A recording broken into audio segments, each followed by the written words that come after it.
All right, let's start off simple. The Tanakh like to say that Machine Strike is a game of pure strategy. We each get a set of pieces. Each piece represents a kind of machine, and each machine is worth a different number of victory points. And to win the game, you'll need to gain 7 victory points by destroying the opponent's machines. It can be tricky remembering the details of every machine, so we use these notes to keep track of them. You see that number on the top right corner? That there is how many victory points you'll get for destroying that machine. Notes also tell you how far a piece can move, how powerful their attacks are, the distance they can strike from, and of course, their health. Okay, that's enough for now. Let's just play. I'll explain the rest as we go. I own the board, so I get to choose who goes first. Since this is your first time, I'll let you go. Usually you get to choose which pieces to set on the board, but this will do for now. Pick up that machine piece to your right, and move it forward. And remember, each machine can only move as take a look at your notes if you need a reminder.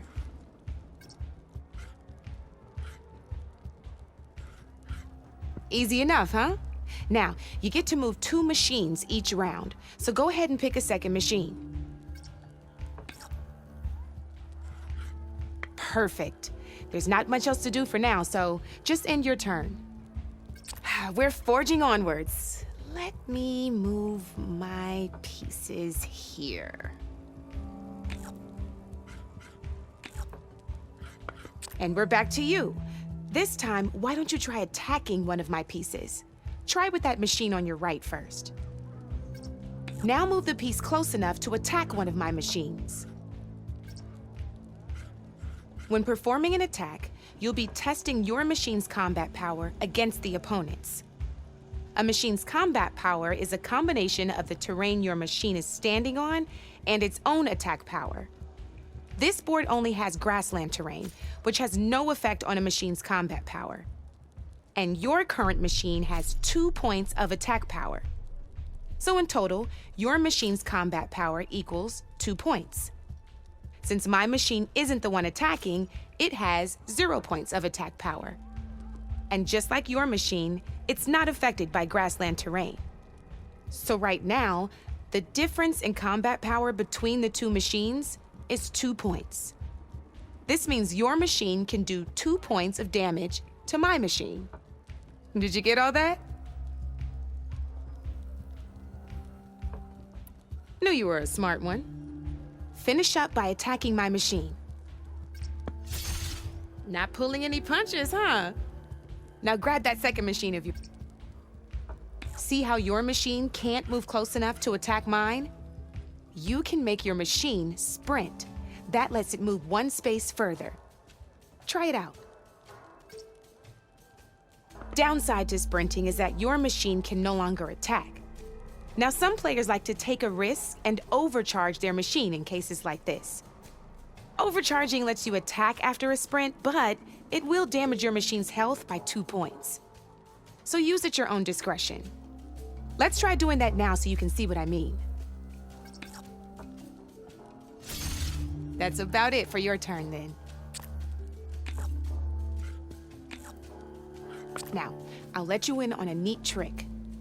That machine of yours, the one closest to me, grab a hold of it.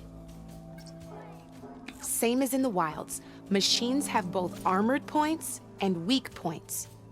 You can see them marked on the pieces. Blue shows where their armor is thickest.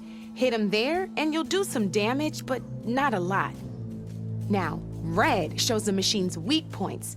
Hit those and you'll deal a mighty blow. Here, let me show you. Rotate that piece so your machine faces mine. Now let that machine have it. Off the board she goes, and there's your first victory points. You don't have 7 of them yet, so let's keep going. Your machine attacked mine, but hasn't moved yet. Go ahead and move downwards towards my remaining piece. You've already attacked a machine and moved your piece. But if you overcharge your machine, you can attack a second time. And by the look of your machine's health, you'd be sacrificing your piece to defeat mine. But sometimes that can be a good thing. Overcharge your machine to attack mine a second time, and I'll show you what I mean.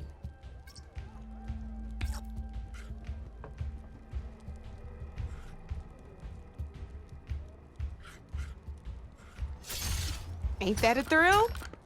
Now, because your machine was knocked out at the same time as mine, we both get the victory points our machines are worth. Good news is, since you're the one attacking, you're gonna receive your victory points before I do. Which means you can reach the coveted 7 victory points first. That's why sometimes losing a piece can be the best way to end a game in your favor. Now, you'll notice you didn't get quite up to 7 victory points this time, but you did destroy all my pieces. That means you're the winner! That wasn't so hard, was it? Just remember to always check for the best terrain to attack from. You'd be surprised the advantage you can gain over an opponent like that. I know it saved my behind in a game or two. I'll try and remember that. Oh, before I forget, these are all my spare pieces. I want the Savior of Meridian to have them. It's a small set to be sure, but it should be enough to get you in on any strike games you find out there. You might even fancy looking out for them strike carvers.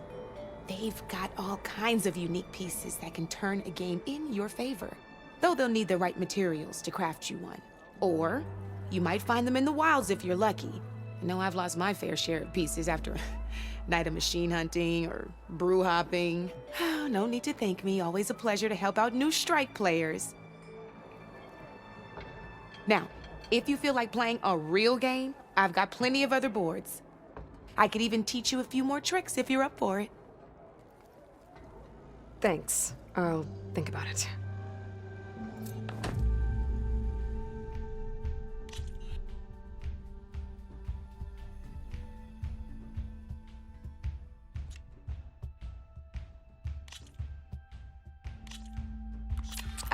I knew I'd make a strike player out of you yet. How about this time I tell you how to use a board's terrain to your advantage? This one's got all the different terrains you can encounter in a game of Strike. Knowing when and how to use them can mean the difference between victory and defeat. Terrain mainly affects your machine's combat power. As you know, when fighting an opponent's machine, you compare its combat power to yours. The higher your machine's combat power, the more damage you can do.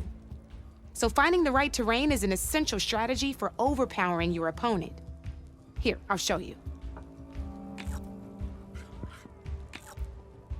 Grab that piece to your left and move to attack my machine. Now let's take a look at your machine's combat power. Combat power is the sum of a machine's attack power and the value of the terrain it's standing on. Since your machine is attacking, it's using its 2 points of attack power.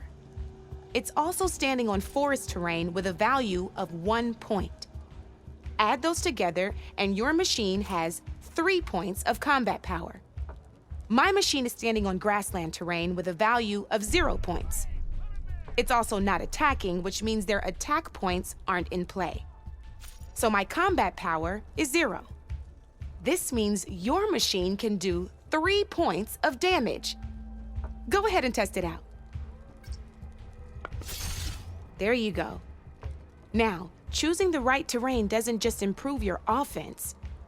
It can also help defend your machines from attack. Grab your other piece and place it in front of my second. Since your machine is attacking, it's using its 2 points of attack power. It's standing on grassland terrain. This terrain has a value of 0. This means your machine's combat power adds up to 2 points. My machine can't use their attack powers since they're defending their position. But they have the higher ground. They're standing on forest terrain, which is worth 1 point. This means my combat power adds up to 1 point. Now, the front of my machine is colored blue. This means that the spot you're about to attack has armor protecting it, which means my machine gets an extra point, giving it a total of 2 combat power points. If we compare the combat power of both machines, you'll see that you won't be able to do any damage. Whenever you're unable to top an opponent's combat power, you can still choose to attack and break their machine's defenses instead. Go ahead, try it out and see what happens. Ha, see? When you break a machine's defenses, you can knock it backwards. Sure, both our machines will receive 1 point of damage, but knocking my machine off that terrain makes it more vulnerable to attacks. Not only that, if my machine had been blocked from moving backwards, it would have received an extra point of damage. And if my machine had been blocked by another one of my pieces, that machine would have received damage as well. That's why breaking a machine's defenses is a great way to deal damage to several pieces at once. Useful, right? Okay, now go ahead and end your turn. There's still one more thing I want to show you. All right, as we've seen, the higher the terrain, the more it'll add to your machine's combat power. However, there are 2 other terrains that work a little differently. This is what we call a chasm. Only flying machines can be placed on those. But it'll take away 2 combat points if you do, so be wary. This is marsh terrain. Landing on it will take away 1 combat power point from most machines. It'll also keep your machine from moving for the rest of the turn. Here, let me show you. Grab that machine on your left. See? All you can do now is wait for your next turn to move again, or you can overcharge your machine to get out of there. You can still attack any nearby enemies so you're not completely helpless. Well, I think that's enough yammering from me for now. Promise it'll all come in handy next time you play.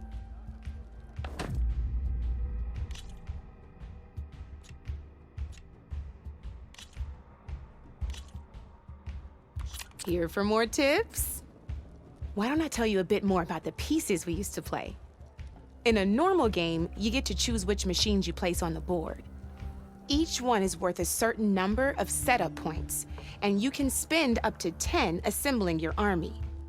Knowing what each machine brings to the game and building an army that matches your strategy is the key to becoming a machine strike master. When assembling your army, there are a few things to keep in mind. First and foremost, you can never have more than 4 of the same machine on the board at the same time. With that in mind, most players would choose machines based on how far they can move or how much attack power they have. But a real strike player will be looking at a machine's type and skills. Let's take a quick look, shall we? Pick up that machine on your left. All right, let's talk about the different ways in which a machine attacks its opponents. In other words, its machine type. If you look at your notes, you'll see this machine here is a melee type. You can also tell by the shape of the base the piece stands on. A melee type machine attacks the first enemy within range, and no one else. We've seen this plenty of times, so just move that piece forward so I can show you some more stuff. Great, now grab your other machine.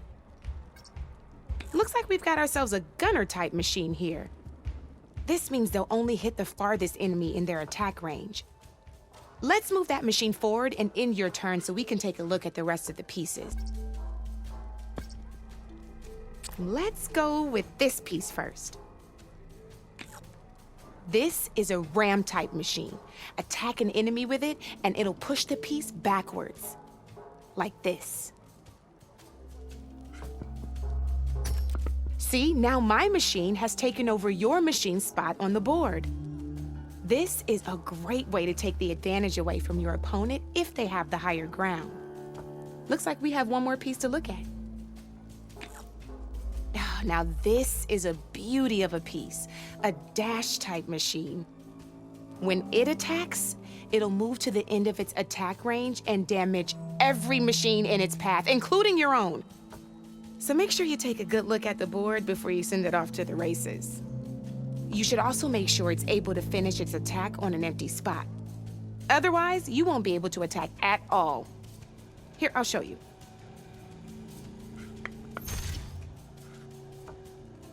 Look, it even rotated your piece. A nifty little piece you'll definitely want in your set. If you look at your notes, you'll notice this particular machine has one of the skills I mentioned before. There's quite a few of those, and we haven't even looked at all the machine types yet. But I'm pretty sure you've got more important things to do, so I made you a list. It's got all the tips and tricks we talked about, too. I think that about does it for now, so if you want to play a real game, just let me know.